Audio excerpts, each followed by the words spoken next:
जिन्नात को माहवारी के पेड़ क्यों पसंद हैं? बिस्मिल्लाहिर्रहमानिर्रहीम। वो ख़वातीन जो एयाम के खून वाला कपड़ा या माहवारी के पेड्स को कूड़े क्रिकेट के ढेर पर फेंक देती हैं, उनके साथ क्या होता है? एयाम या माहवारी के दिनों में ख़वातीन की छाती में दर्द क्यों होता है? एयाम या माहवारी के दिनों में ख़वातीन को डरावने ख्वाब क्यों आते हैं? एयाम या माहवारी के दिनों में ख़वातीन को सोते हुए जिस्म भारी क्यों हो जाता है? एयाम या माहवारी के दिनों में ख़वातीन की अगली और पिछली शर्मगाह में जलन क्यों होती है? वो ख़वातीन जो सर के टूटे हुए बालों को दीवारों की दर्जों में ठोंस देती हैं, उनके साथ क्या होता है? वजह जानकर आप हैरान रह जाएंगे। मोहतरम नाजरीन, कुतुब अहादीस से साबित है कि रसूलुल्लाह सल्लल्लाहु अलैहि वसल्लम पर जादू किया गया था। आपके रेश मुबारक के बालों के ऊपर हुआ था। मोए मुबारक के ऊपर जादू हुआ था। हकीकत तो ये है कि आज तक हमारी तरबियत ही नहीं की गई, इसलिए हम इन पेचीदा मामलात को समझते ही नहीं और फिर ऐसे नागहानी मुसीबतों में फंस जाते हैं जिनसे निकलना कोई आसान काम नहीं होता।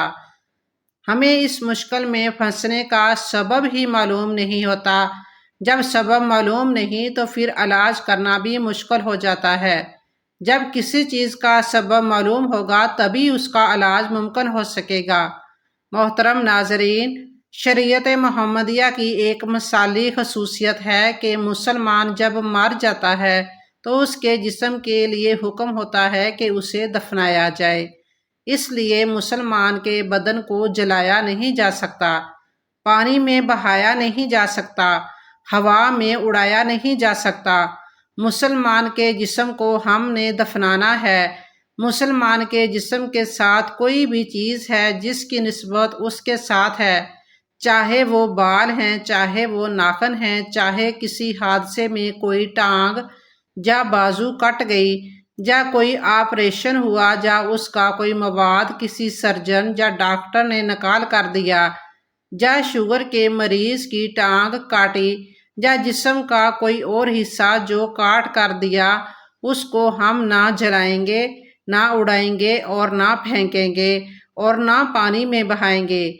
उस हिस्से को मिट्टी में दबाएंगे, दफनाएंगे। बालों और नाखनों की निस्बत इंसान के साथ है और हम मुसलमान हैं, तो इसलिए हुक्म क्या होगा कि उनको दबाया जाए। जैसे कोई भी कच्ची जगह हो, हम इन बालों को वहाँ दबा दें।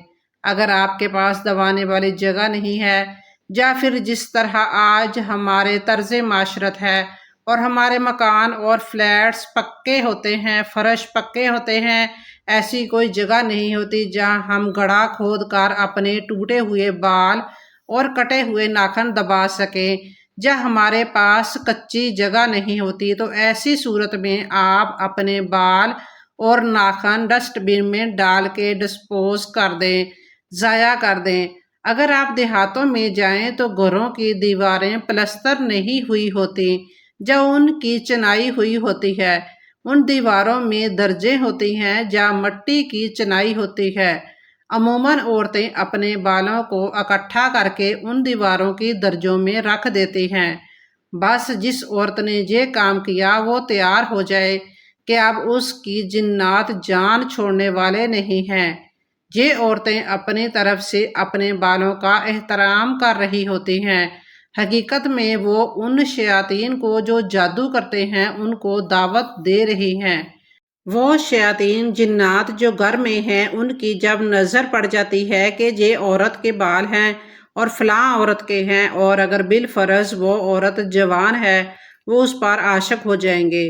वही बाल पकड़ेंगे, उन बालों पर जादू करेंगे, और जादू जो बालों के ऊपर होता है या जिस्म का कोई हिस्सा या कोई कपड़ा जो मस किया हो, वो 24 घंटे के अंदर जादू जो है वो अपना असर दिखाना शुरू कर देता है।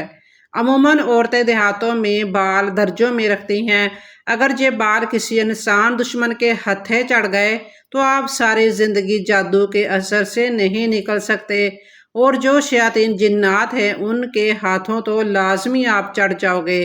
جس گھر میں عورتوں کے بال دیواروں میں رکھے ہوئے ہیں تو اس گھر سے کبھی جادو ختم نہیں ہو سکتا، اس گھر سے شیاطین ختم نہیں ہو سکتے، تو ان کو دبائیں یا پھر کوڑے کے ڈھیر میں ڈال دیں اور ختم کر دیں۔ اس طرح ناخن ہیں، اگر اللہ نہ کرے آپ نے ناخن رکھ لیے اور اگر وہ ناخن ہتھے چڑھ گئے کسی انسان دشمن کے یا کسی شیطان جن کے، تو آپ کے اوپر وہ جادو ہوگا جو 24 گھنٹے کے اندر آپ کے اندر سے سرایت کر جائے گا اور آپ عبرت کی مثال بن جائیں گے۔ اس لیے جا تو شریعت مطہرہ کا مجاز سمجھتے ہوئے اپنے بال، اپنے ناخن اور اسی طرح ایام کے کپڑے یا پیڈز ہیں ان کو کیا کریں، آپ دبائیں۔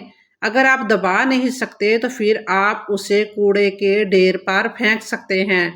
جہاں ایک مسئلہ ایام کے حوالے سے ہے، اگر آپ نے ایام والا کپڑا یعنی خون والا کپڑا پھینکا، اس کے اندر کیا ہوتی ہے؟ بدبو ہوتی ہے۔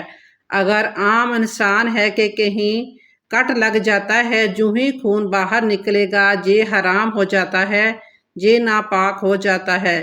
اسی طرح جو ایام کا خون ہے وہ بھی حرام ہوتا ہے۔ یہ جو خون حرام اور بدبودار ہے یہ شیاطین کی خوراک ہے۔ خون چاہے جسم کے کسی بھی حصے کا ہو یا ایام کا خون ہو، جب بدن کے کسی بھی راستے سے خون باہر آ گیا تو وہ حرام ہو جائے گا، ناپاک ہو جائے گا۔ یہ جو حرام خون ہے، جو اس کی جو حمق یا بدبو ہے وہ شیاطین کی خوراک ہے۔ جب شیاطین اس ایام والے پیڈ سے خون کی بدبو سونگھیں گے، اگر انہیں یہ بدبو خون پسند آ گیا تو پھر جس کا وہ خون ہے وہ نہیں بچ سکتا۔ ہر گھر کے اندر اگر 5 خواتین رہتی ہیں تو 5 خواتین میں سے ایک خاتون کے ساتھ شیاطین زنا کرتے ہیں۔ عموماً اکثر خواتین آپ کو بتائیں گی کہ میری چھاتی پر دباؤ پڑتا ہے، میں جکڑ جاتی ہوں، یا خواب کے اندر میرے ساتھ شیاطین وہ کرتے ہیں جو نہیں کرنا چاہیے، یعنی ہم بستری کرتے ہیں۔ پھر کچھ خواتین یہ بتائیں گی کہ وہ شیاطین سارا دن میرے ساتھ رہتے ہیں، میرے ٹانگوں کے ساتھ، میرے بازوؤں کے ساتھ، میرے پیٹ کے ساتھ چپکے رہتے ہیں اور میرے ساتھ بدکاری کرتے ہیں۔ ان عورتوں کی نشانی یہ ہے کہ ان کی پیشاب والی جگہ جلے گی، اگر وہ بد فعلی کرتے ہیں تو ان کے پاخانے والی جگہ جلے گی، کیونکہ شیاطین کو اللہ نے آگ سے بنایا۔ جب یہ آگ بار بار خواتین کے اندر آئے گی تو وہ خواتین لا علاج بیماریوں کا شکار ہو جائیں گی۔ اور پہلی علامت یہ ہے کہ عورتوں کے ایام آگے پیچھے ہو جائیں گے، کبھی بند ہو رہے ہیں، کبھی کھل رہے ہیں۔ جب یہ ایام آپ کے خراب ہو گئے تو اس کے بعد علامات آئیں گی کہ عورتیں موٹی ہوں گی، اولاد پیدا کرنے کے قابل نہیں رہیں گی، اس کے بدن کے اوپر پورے بال آ جائیں گے، موٹاپا آ جائے گا۔ جب موٹاپا آئے گا پھر جو ان کے اندر جو جنسی شہوت ہے یا سیکس کرنے کی جو خواہش ہے، یا ان کے اوپر جو اپنے خاوند کی شہوت پوری کرنے کی ذمہ داری ہے وہ ختم ہو جائے گی، کیونکہ وہ کام جب جنات کر دیں گے تو پھر عورت کو وہ خواہش تو نہیں رہے گی۔ یہ باتیں ساری کی ساری حدیث سے بھی ثابت ہیں۔ رسول اللہ صلی اللہ علیہ وآلہ وسلم کی بارگاہ میں ایک صحابی رسول آئے اور آ کر کہنے لگے، یا رسول اللہ صلی اللہ علیہ وآلہ وسلم، جب میں اپنی بیوی سے فارغ ہوتا ہوں تو میں اس کی شرمگاہ سے آگ نکلتے ہوئے دیکھتا ہوں۔ اکثر خواتین کا کہنا ہے کہ یہ جو علامات ہیں ہم کسی کو بتا بھی نہیں سکتے، ہم کسی کو کیا بتائیں۔ اب عام طور پر خواتین پیڈز استعمال کرتی ہیں، دبانے کا سسٹم تو رہا نہیں، تو خواتین کو چاہیے کہ وہ جب اپنے پیڈز کوڑے میں پھینکنے سے پہلے اس پر پانی ڈال دیں، جس سے اس گندے خون کی تاثیر ختم ہو جائے گی۔ اگر ان پیڈز کو شیاطین سونگھتے بھی تو ہیں تو آپ تک نہیں پہنچ سکیں گے۔ پانی ڈالنے سے کیا ہوگا کہ جو خون کی رنگت ہے وہ ختم ہو جائے گی یا کم ہو جائے گی۔ اگر خواتین ٹوٹے ہوئے بال، ناخن اور پیڈز کے حوالے سے احتیاط کر لیں تو قیامت تک ان خواتین پر جادو نہیں ہوگا، انشاءاللہ۔